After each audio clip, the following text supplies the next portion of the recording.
வாய் கூசாம ஏன் மேல பழி தூக்கி போடுறீங்க? ஒரு மனசாட்சின்றது வேணாம். இப்ப நான் கரூர் விஷயத்துக்கு வரேன். கரூர்ல என்ன நடந்ததுன்னு அந்த கரூர் மக்களை கேட்டாலே புட்டு புட்டு புட்டு வைப்பாங்க. ஏன் மேல பழியை தூக்கி போடுறீங்க?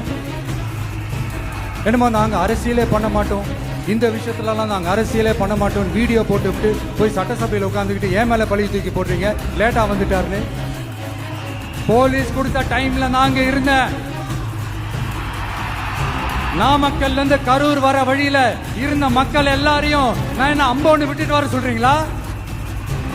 நாமக்கல்ல இருந்து கரூருக்கு நான் எப்படி வந்தேன், எவ்வளவு நேரத்துல வந்தேன், உலகமே லைவ்ல பாத்துக்கிட்டு இருந்தது. வாய் கூசாம ஏன் மேல பழி தூக்கி போடுறீங்க? ஒரு மனசாட்சின்றது வேணாம். சரி, நீங்க தான் எதுவுமே பண்ணல சார். அப்புறம் ஏன் சார் 20 வருஷமா கரூர்ல மட்டுமே, கரூர் பகுதியில மட்டுமே போட்டி போட்ட உங்களுடைய ஒரு அடிமைய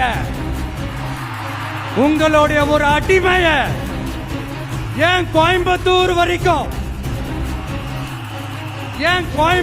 வரைக்கும் ஓட வச்சீங்க?